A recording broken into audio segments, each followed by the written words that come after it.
Père, du Fils et du Saint-Esprit. Amen. Amen. Mes frères et sœurs, nous célébrons aujourd'hui celui qui fut sans aucun doute le plus grand des théologiens gallicans.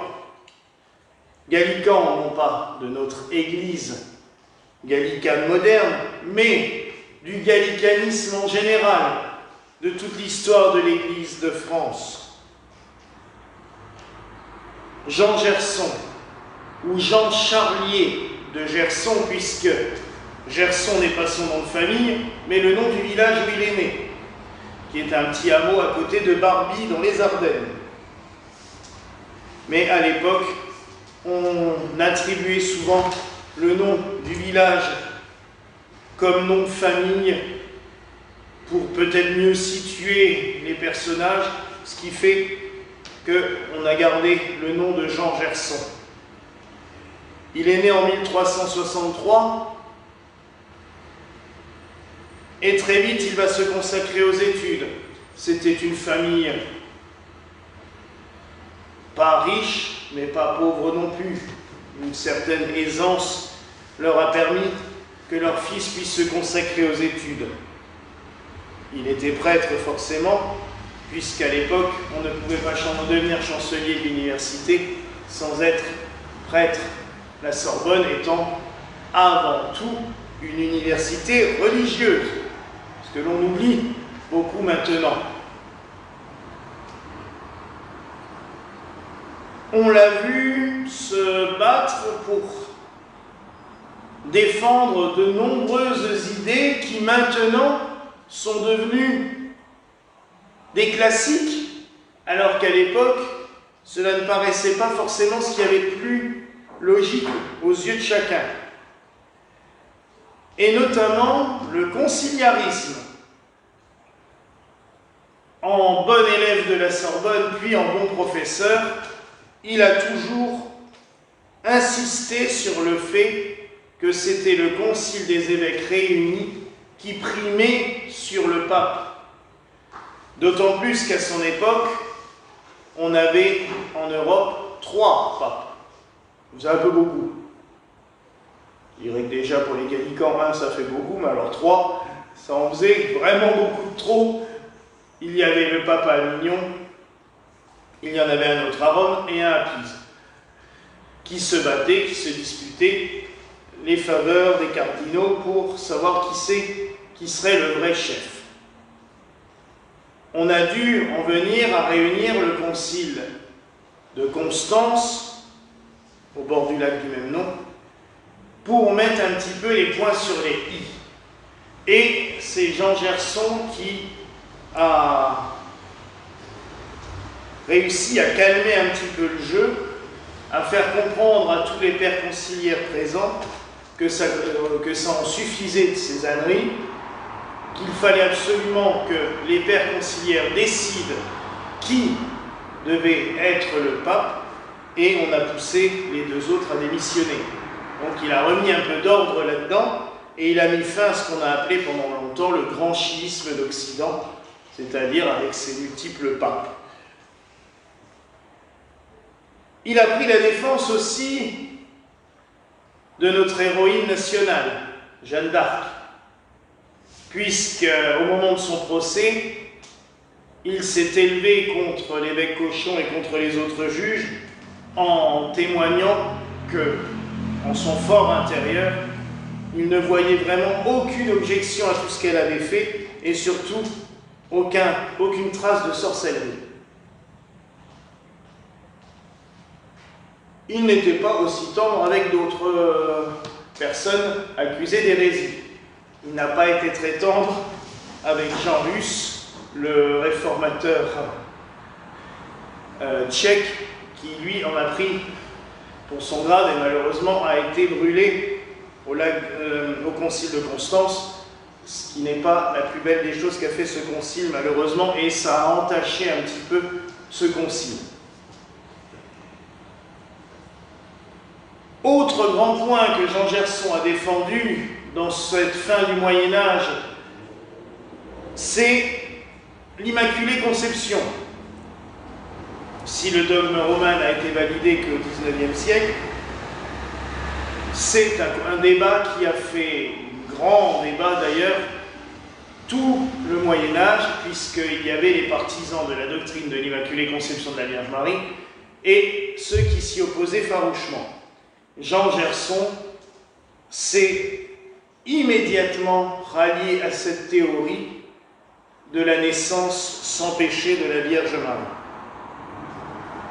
C'est peut-être en méditant sur cela et sur tout ce qui se rapporte à la vie de la Vierge qu'il s'est lancé dans ce combat que moi je trouve magnifique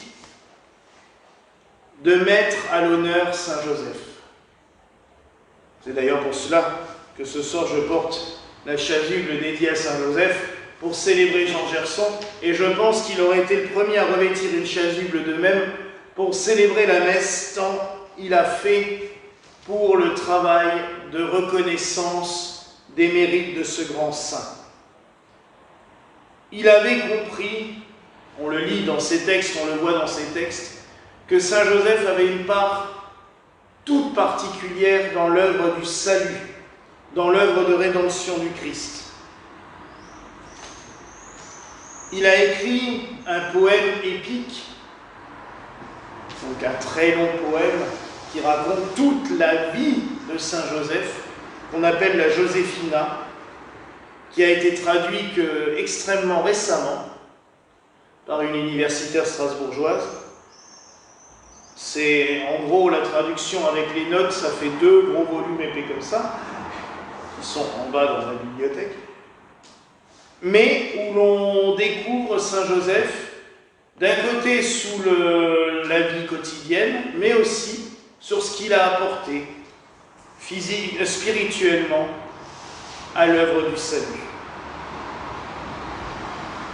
Jean Gerson ne s'est pas arrêté là, il a voulu que le culte de Saint Joseph se développe et soit de plus en plus connu.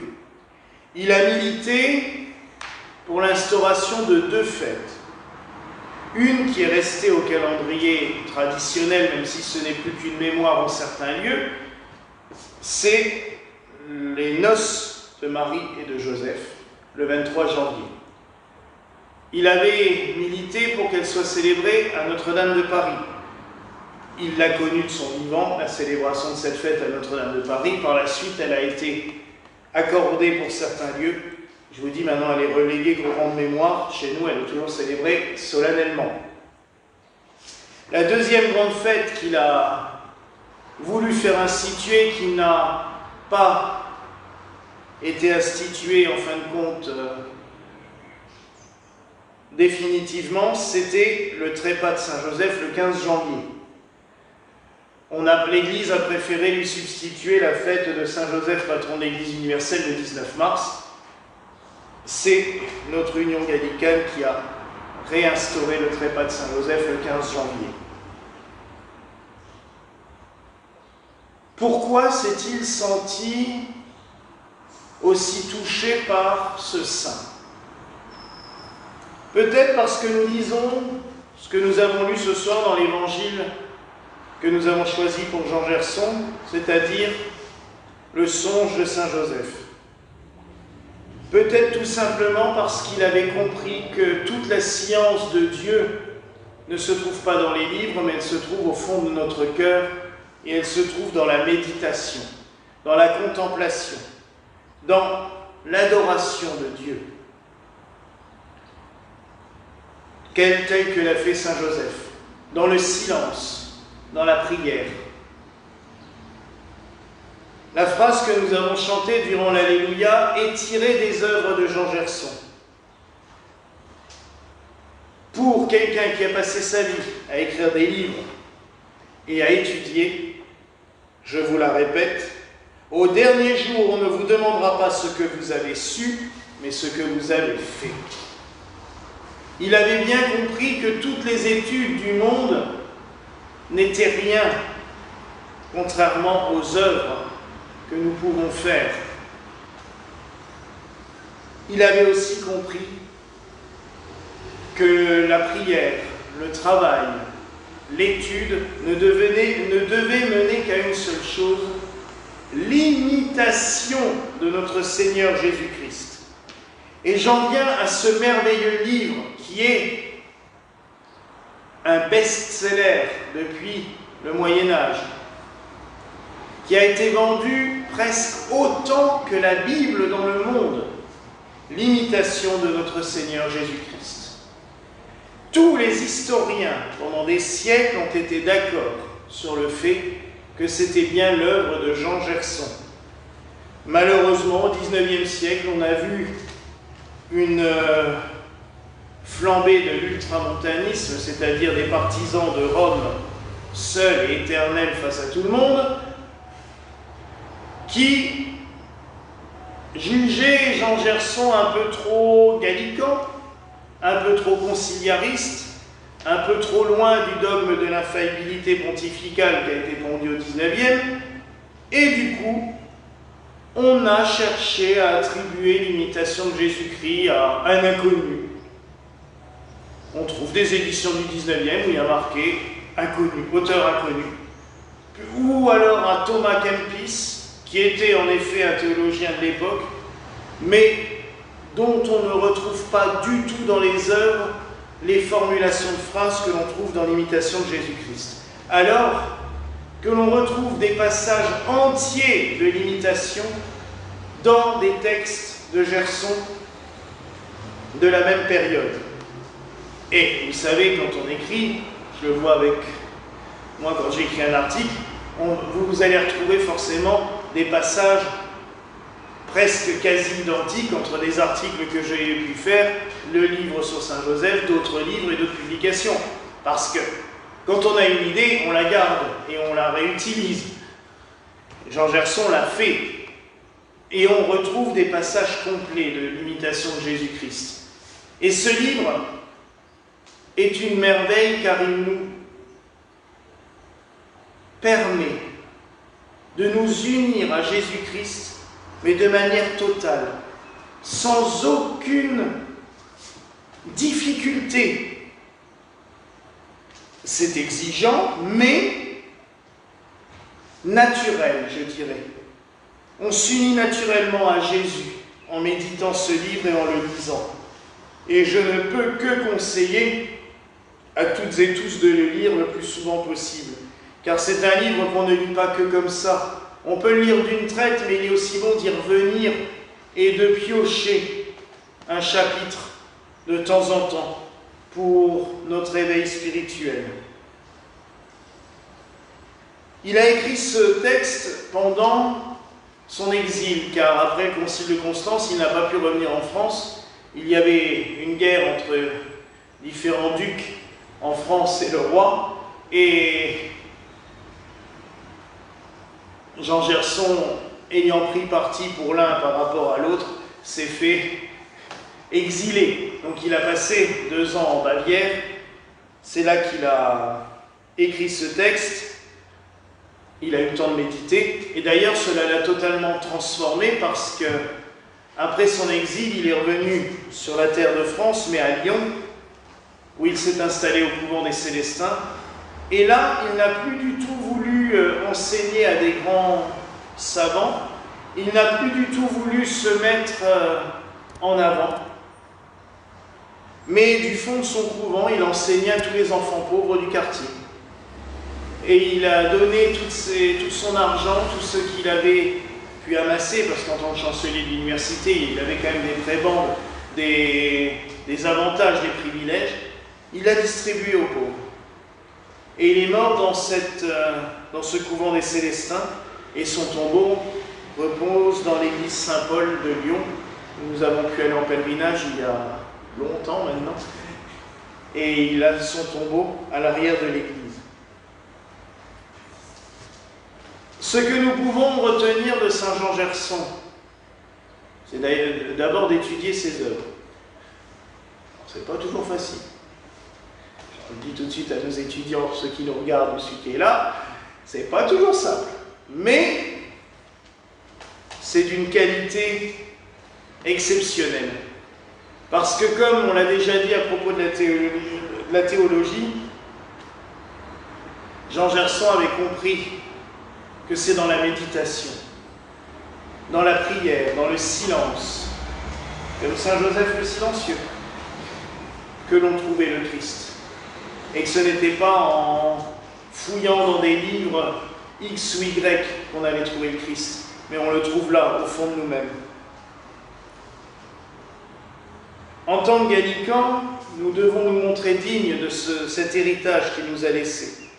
Non seulement de méditation, de prière, d'oraison, mais aussi continuer à faire connaître Saint Joseph. Et je pense vraiment que ce n'est pas un hasard s'il y a 6 ans, Monsieur Saint Joseph a daigné s'installer ici de manière un peu brutale, puisque on ne savait pas du tout qu'il allait faire ça, et on n'a pas trop eu de choix, je dirais même. Mais quand on voit ce qu'avait semé Saint Jean Gerson, on se dit que 500 ans après, c'est peut-être pas rien ce qui s'est passé. Et je me dis aussi que dans 6 ans, nous fêterons les 500 ans de la mort de Jean Gerson et qu'il faudra les commémorer de manière vraiment solennelle et officielle parce que c'est quelqu'un qui aura laissé sa trace dans l'histoire. Alors mes frères et sœurs, prions notre Saint qu'il nous enseigne comment mieux connaître le Christ, comment mieux connaître Saint Joseph, comment mieux le faire connaître encore. Et qu'il veille sur nous, qu'il nous protège, qu'il protège cette Église qui s'est confiée à lui. C'est Monseigneur Truchemotte qui a canonisé Jean Gerson dans les années 70 avec le synode gallican. Je pense que c'était quelque chose de prophétique. D'ailleurs, Monseigneur Truchemotte était né 400 ans après la mort de Jean Gerson, puisqu'il est né en 1929. Donc, il avait toujours noté, il avait dit c'est quand même étrange. Donc, confions toutes nos prières à Saint Jean Gerson et qu'il protège notre Église, qu'il la fasse grandir dans la piété, dans la mystique, dans la prière, mais aussi dans la science et dans la théologie. Voilà la grâce que je nous souhaite au nom du Père, du Fils et du Saint-Esprit. Amen. Amen.